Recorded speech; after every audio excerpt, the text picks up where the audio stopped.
est rendu au 5e dimanche de Pâques, mes amis, avec une très belle image de l'Ancien Testament. La vigne et les sarments. Vous savez que si vous prenez le temps d'aller faire des tours dans l'Ancien Testament, vous allez voir souvent que le thème de la vigne va revenir. Mais dans l'Évangile de Jean qu'on a aujourd'hui, on nous dit, à l'heure où Jésus passait de ce monde à son Père, c'est un passage, ça aussi j'aime beaucoup cette réalité-là. Jésus passe sa vie de passer du monde au Père. Moi, j'essaie de demander ça, cette grâce-là, constamment de passer de ce monde au Père. Puis d'avoir le regard du Père, puis d'avoir la présence du Père pour être, moi, bien ancré dans ce monde-ci. D'abord à sa manière à lui, avec dans la sagesse du Père, du Fils et de l'Esprit. Et il disait à ses disciples, « Moi, je suis la vraie vigne et mon Père est le vigneron. » Alors, voyez-vous, là, ça resitue, ça recadre toutes ces images qu'on voit dans l'Ancien Testament. Et là, on s'aperçoit que la vigne, c'est lui. Et si on est le corps du Christ, c'est nous la vigne actuellement. Pas nous comme individus, mais comme peuple de Dieu. Et mon Père est le vigneron. Donc, celui qui est le propriétaire, c'est le Père, puis c'est lui qui s'occupe des sarments. Alors, qu'est-ce qu'il fait? Tout sarment qui est en moi, d'abord, il faut rester greffé. Et ça, c'était très important de savoir où on est greffé. Tout sarment qui est en moi, mais qui ne porte pas de fruits, mon Père l'enlève. Puis c'est pas méchant. C'est ce qui est normal dans la nature. On ne laisse pas un sarment qui ne porte pas de fruits prendre l'énergie. On le coupe. Et tout sarment qui donne du fruit, il le nettoie. Il se passe aussi quelque chose pour qu'il en donne davantage.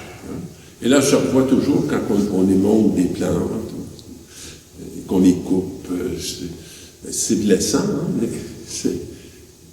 mais c'est pas juste blessant, c'est revalise. Ça redonne la vie. Revitalise. Mais vous, déjà, vous voici net et purifié. Grâce à la parole que je vous ai dite, voici ce qui fait l'action du Père. La parole que Jésus nous a dit. Je dirais combien la parole est capitale. Et quelle grâce à l'Eucharistie chaque matin d'avoir un temps en Église pour regarder cette parole, pour s'exposer à cette parole, pour la laisser nous nettoyer, nous émonder. C'est chaque jour. Puis on la reprend à travers les offices, on reprend la parole, on reprend l'expérience du peuple de Dieu. On n'est pas hors de l'histoire avec Dieu. On est planté dans l'histoire. Puis pas juste la nôtre qui vient d'ailleurs et la nôtre qui mène ailleurs, mais on est vraiment bien planté, ancré dans la parole. Et, demeurez en moi comme moi en vous.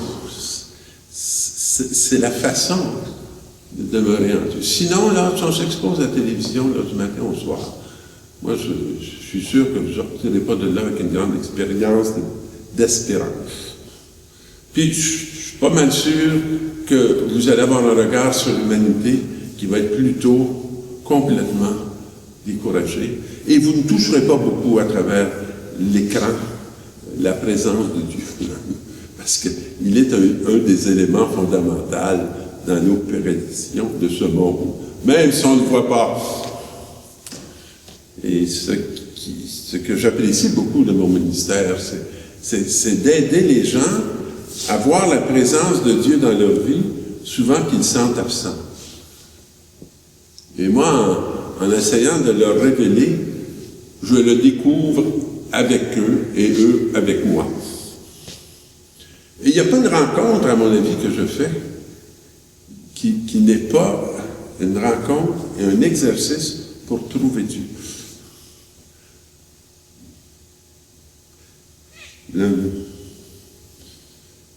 Mais de même que le sarment ne peut pas porter de fruits par lui-même s'il ne demeure pas sur la vigne, de même vous non plus si vous ne demeurez pas en moi. On ne peut pas avoir de fécondité coupée de lui. On ne peut pas porter de fruits. Et vous savez comment on a des zones stériles parce qu'ils ne sont pas encore visités. Parce que si on les laisse être visités par la parole de Dieu, ces zones stériles vont devenir des zones de grande fécondité. De grande fécondité. Parce qu'on va expérimenter le passage de la mort à la vie. Ça se fait régulièrement dans ma vie. Puis ça va avoir à se faire jusqu'à la fin de mes jours parce que je ne suis pas allé au bout de mes fécondités, de mes stérilités. Il va m'en rester encore quand je vais mourir. Et moi, je suis la vigne et vous les sarments. C'est pas rien. C'est pas rien d'être les sarments de Dieu.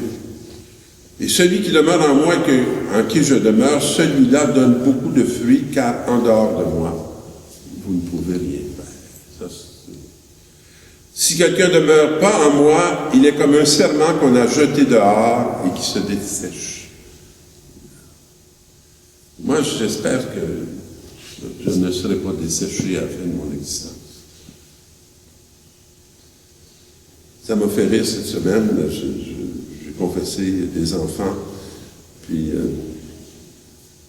à un moment donné, après les confessions, l'agent de pastoral est venu me voir pour me dire Pierre, le petit enfant qui a confessé, qui dit à sa sœur en arrivant dans son banc, bon, c'est une très bonne chose, c'est efficace. Il a fait un témoignage, c'était tellement drôle. C'est bon puis c'est efficace. Moi aussi. Et une des joies de confesser les enfants, vous savez, moi je leur dis, bon, est-ce que vous savez, je vous salue Marie, le Notre Père. Puis souvent, ils me disent, un petit peu, pas beaucoup, bon, on va le faire ensemble. Et je les remercie de prier avec eux. Mais moi, c'est toujours une joie de prier avec les enfants. C'est une grâce incroyable. Combien d'hommes dans leur vie ont la chance de prier avec des enfants? Souvent. C'est d'une beauté pour moi. Ça remplit ma vie. Alors, donc, les sarments secs, on les ramasse et on les jette au feu et ils brûlent. Alors, c'est déjà, il y a un peu d'espérance là-dedans, vous savez, parce que ils vont devenir très valables pour féconder la terre, brûler. Si vous demeurez en moi et que mes paroles demeurent en vous, demandez tout ce que vous voudrez et vous l'obtiendrez. Et est-ce que vous allez obtenir l'Esprit Saint? C'est ça que vous allez obtenir. Vous allez obtenir l'Esprit Saint qui va vous donner la direction pour traverser, pour passer de la mort à la vie.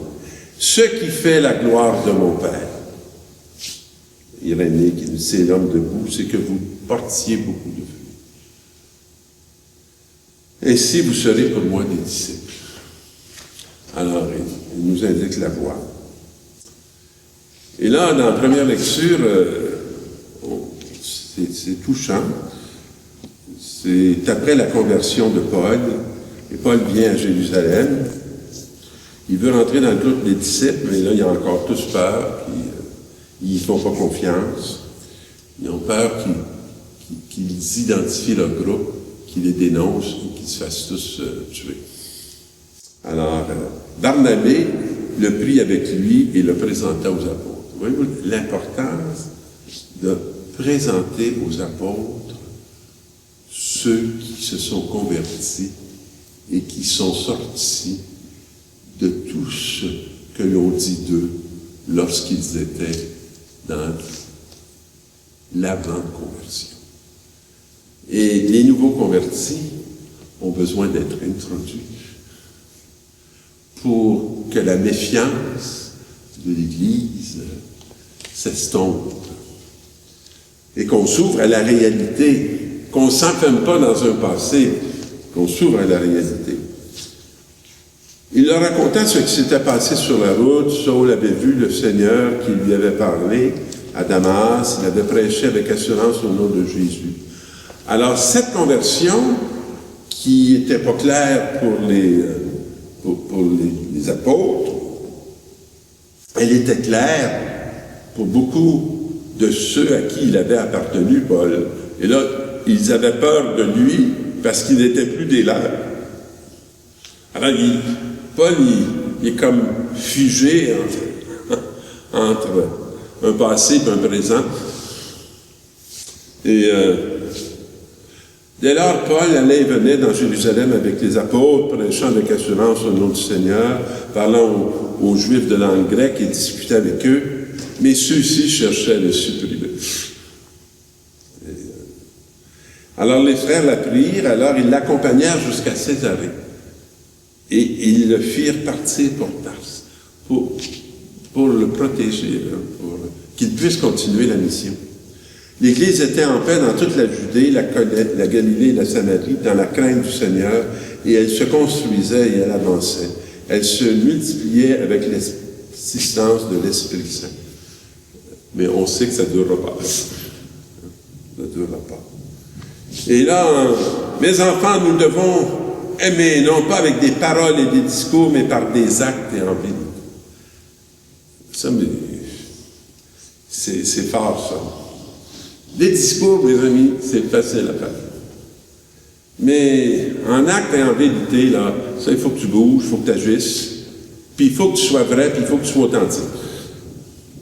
Dire des choses qu'on n'applique pas dans notre vie, qu'on trouve bien belles, puis si on le dit, on peut passer pour celui qui le font, ceux qui le font, mais en acte et en vérité, c'est là que se passe le vrai témoignage. Alors, en agissant ainsi, nous reconnaîtrons que nous appartenons à la vérité et devant Dieu, nous avons le cœur en paix. Alors, soyons pas des images. Ne soyons pas que des beautés esthétiques. Soyons des beautés en acte et en vérité. Tout ce que nous demandons à Dieu, il nous l'accorde, parce que nous sommes fidèles à ses commandements. C'est un commandement d'amour. Et si on demande à Dieu d'aimer jusqu'au bout, il va nous l'accorder. Est-ce que nous, on va vouloir entrer dans le chemin qu'il nous propose? Alors, le Christ nous invite à nous aimer les uns les autres comme il nous l'a commandé. C'est aimer les uns les autres. C'est aimer tout le monde, ça. Aimer les uns comme ils sont, les uns. Et aimer les autres comme elles sont, les autres. C'est pas les aimer comme on est. C'est les aimer. Les aimer. Celui qui est fidèle à ses commandements demeure en Dieu et Dieu en lui. La façon d'être en Dieu, c'est d'être en communion. Et en acte et en vérité dans nos rapports avec l'humanité. Et là, nous reconnaissons qu'il demeure en nous, puisqu'il nous a donné son esprit. On en a beaucoup, beaucoup besoin. Il y a tellement de défis dans notre monde sur toutes sortes de mouvances qui viennent vraiment pas de la sagesse, mais qui viennent d'une folie qui s'est abattue sur notre monde, qui est complètement confus sur bien des points. Et nous, on n'est pas au-dessus de la confusion. D'abord, on fait partie de certaines confusions, mais j'espère qu'on fait partie de la bonne nouvelle qui dissipe les confusions. Alors, c'est ce que je nous souhaite, qu'on soit des disciples qui sommes d'authentiques témoins en acte et en vérité de la bonne nouvelle de Jésus-Christ. Voilà. Bon chemin.